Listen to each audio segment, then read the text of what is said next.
दोस्तों, आपके अपने चैनल स्टडी विद सुमन में आपका बहुत बहुत स्वागत है। आज के इस वीडियो में हम लोग रीतिकाल के प्रसिद्ध कवि बिहारी को हम लोग देखेंगे। इस वीडियो में हम लोग बिहारी जी का जीवन परिचय, इनकी रचना है बिहारी सतसई, उसके महत्वपूर्ण बिंदुओं को देखेंगे। बिहारी जी का रीतिकाल में जो स्थान है उसे भी हम लोग देखेंगे और साथ ही साथ बिहारी जी से संबंधित प्रमुख कथन को हम लोग देखेंगे। तो चलिए देर न करते हुए हम लोग वीडियो शुरू करते हैं। सबसे पहले आप लोग देख सकते हैं कवि बिहारी जी का जो जन्म हुआ था वो 1595 ईस्वी में और इनकी मृत्यु 1663 ईस्वी में हुई थी। जन्म स्थान की अगर बात की जाए तो ग्वालियर मध्य प्रदेश में जो है वहाँ पे कवि बिहारी जी का जन्म हुआ था और इनके पिता का नाम है केशव राय। आश्रयदाता अगर बात की जाए, बिहारी जी के जो आश्रयदाता थे वो जयपुर के कछवाहा वंश के राजा जय सिंह थे। कवि बिहारी जी की रचनाओं में प्रधान भाषा है ब्रज। प्रधान रस की बात की जाए तो श्रृंगार रस है, जिसमें संयोग श्रृंगार की प्रधानता होती है। श्रृंगार रस के दो भेद होते हैं, संयोग श्रृंगार और वियोग श्रृंगार। तो कवि बिहारी जी ने संयोग श्रृंगार की अपनी रचनाओं में प्रधानता रखी है। और प्रधान छंद की अगर बात की जाए तो कवि जी ने अपनी रचनाओं में दो छंद का प्रयोग किया है, जैसे कि दोहा और सोरठा। केवल दो ही छंदों को इन्होंने अपनाया है, जिसमें भी दोहा छंद की प्रधानता है, यानी दोहा छंद अधिक प्राप्त होते हैं। ये आप लोग देख सकते हैं काव्य का स्वरूप। तो बिहारी जी के काव्य का स्वरूप है मुक्तक काव्य। मुक्तक काव्य का अर्थ होता है कि बिहारी जी की रचनाओं में जो दोहे हैं वो एक दूसरे से भिन्न हैं, अलग हैं, उनका एक दूसरे से कोई भी संबंध नहीं है। तो ऐसी रचनाओं को मुक्तक काव्य की श्रेणी में रखा जाता है। लोग देख सकते हैं रीतिकाल के प्रसिद्ध कवि, जैसा कि हम लोग जानते हैं कि आचार्य रामचंद्र शुक्ल जी ने हिंदी साहित्य के काल विभाजन में रीतिकाल का जो समय निर्धारित किया है, जो समय बताया है, वो 1700 ईस्वी से 1900 ईस्वी तक का बताया है।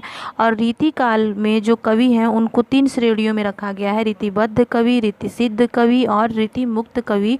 तो जो बिहारी जी हैं, जो कवि बिहारी जी हैं, वो रीतिसिद्ध कवि की श्रेणी में आते हैं।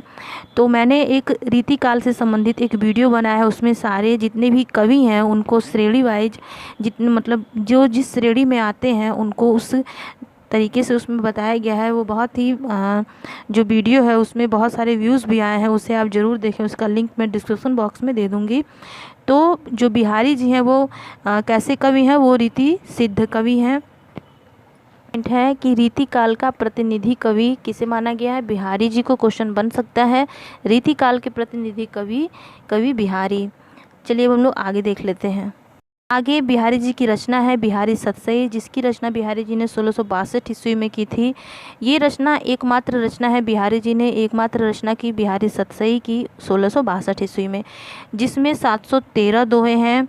और बिहारी सतसई पर आगे चल के टीकाएँ लिखी गई। सर्वप्रथम बिहारी सतसई पर टीका लिखने वाले व्यक्ति हैं कृष्ण कवि, जो बिहारी जी के दत्तक पुत्र हैं। इन्होंने 1720 ईस्वी में सर्वप्रथम बिहारी सतसई पर टीका लिखा।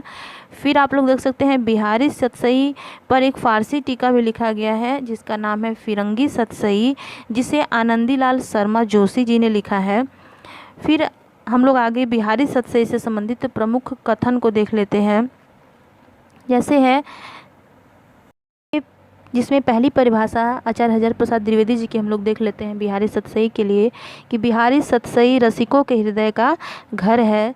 बहुत ही महत्वपूर्ण परिभाषा है। फिर है जॉन अब्राहम ग्रियर्सन की परिभाषा कि संपूर्ण यूरोप में बिहारी सतसई के समकक्ष कोई रचना प्राप्त नहीं होती है। जॉर्ज ग्रियर्सन जी को आप लोग जानते ही होंगे, इन्होंने हिंदी साहित्य के लिए एक ऐतिहासिक ग्रंथ 1888 ईस्वी में लिखा था, modern vernacular literature of Hindustan, जो अंग्रेजी भाषा में है, जिसमें जॉर्ज ग्रियर्सन ने लगभग 952 कवियों की जीवनी जो है प्रस्तुत की है।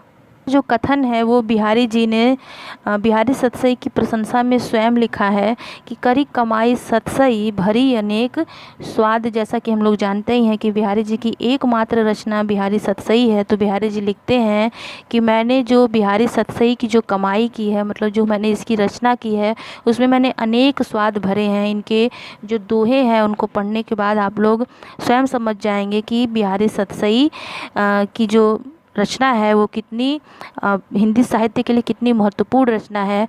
मैंने एक बिहारी सतसई जी के जो दोहे हैं उनकी व्याख्या करते हुए एक वीडियो बनाया है, उसका लिंक मैं डिस्क्रिप्शन बॉक्स में दे दूँगी, वहाँ जाके आप उसे आसानी से देख सकते हैं। उसमें बहुत ही महत्वपूर्ण दोहे हैं, तो उस वीडियो को आप लोग जाके ज़रूर देखिएगा।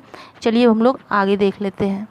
है बिहारी जी से संबंधित प्रमुख कथन, जिसमें लाला भगवान दीन कहते हैं कि बिहारी हिंदी के चौथे रत्न हैं। बहुत ही महत्वपूर्ण ये कथन है। कहने का मतलब है कि लाला भगवान दीन जो है वो कहते हैं कि सूर, तुलसी और केशव, तीनों ही जो कवि हैं, सूर, तुलसी और केशव, बहुत ही महत्वपूर्ण कवि हैं हिंदी साहित्य के। तो लिखते हैं कि सूर, तुलसी और केशव के बाद बिहारी को हिंदी साहित्य का चौथा रत्न कहा। किसने कहा? लाला भगवान दीन ने। ऐसे भी परिभाषा दे दी जा सकती है। फिर है पद्म सिंह शर्मा ने बिहारी के काव्य को शक्कर की रोटी कहा। बहुत ही महत्वपूर्ण है। राधाचरण गोस्वामी लिखते हैं कि बिहारी हैं वो ऐसे पीयूष वर्षों घनश्याम हैं जिनके उदय होते ही सूर और तुलसी आच्छादित हो जाते हैं, ऐसा राधाचरण गोस्वामी जी ने कहा। फिर अगला कथन है बिहारी के काव्य में वर्णित मुगल कालीन वैभव विलास का समर्थन हॉकिंस की यात्रा वृत्तांत में मिलता है। ये भी क्वेश्चन बन चुका है कि किसमें बिहारी के काव्य में वर्णित मुगल कालीन वैभव विलास का समर्थन मिलता है, तो हॉकिंस की यात्रा वृत्तांत में मिलता है, जिसमें हॉकिंस ने बिहारी जी के बारे में बहुत कुछ लिखा है। आगे आप लोग देख सकते हैं हिंदी साहित्य में देव बड़े की बिहारी नामक एक विवाद चला था, जिसके वास्तविक जनक मिश्र बंधु माने जाते हैं। मिश्र बंधुओं की बात की जाए कि ये लोग कौन थे, तो इन्होंने मिश्र बंधु विनोद नामक हिंदी साहित्य के लिए एक ऐतिहासिक ग्रंथ लिखा था, जिसमें 5000 कवियों का वर्णन किया गया था। और ये जो लिखा हुआ है कि देव बड़े की बिहारी, तो आपको बता दें कि जो देव हैं ये भी रीति काल के बहुत ही प्रसिद्ध कवि थे। और रीति काल में जो देव हैं ये रीतिबद्ध कवियों की श्रेणी में आते हैं, जिन्होंने लक्षण ग्रंथों की रचना की है। तो जो देव हैं उनके ऊपर भी मैं एक वीडियो बनाऊंगी। इनकी बहुत सारी रचनाएं हैं जो परीक्षाओं में बन सकती हैं, तो उनके लिए भी मैं एक वीडियो बनाऊंगी, जिससे आपको परीक्षाओं में उनसे संबंधित अगर प्रश्न बने तो आप आसानी से लगा सकें। कथन है कि बिहारी एकमात्र कवि हैं जिन्होंने ग्रामीण संस्कृति के विरुद्ध घृणा भाव को प्रकट किया है। तो प्रश्न बन सकता है। आगे है सूरदास और बिहारी दोनों ने ही नायिका के रूप में राधा का वर्णन किया है, परंतु सूरदास जी की जो राधा थी वो मूक थी, और बिहारी जी की जो राधा थी वो वाचाल मानी जाती हैं। अगला कथन आगे हम लोग देख लेते हैं कि राजा जय सिंह ने बिहारी जी के दोहे पर प्रसन्न होकर पहाड़ी नामक गांव पुरस्कार के रूप में दे दिया था। इस तरह से हम लोगों ने बिहारी जी से संबंधित महत्वपूर्ण बिंदुओं को देख लिया है। वीडियो पसंद आया हो तो लाइक करें, चैनल को सब्सक्राइब करें और बेल आइकन को जरूर प्रेस करें। फिर मिलेंगे ऐसे ही उपयोगी वीडियो के साथ। धन्यवाद।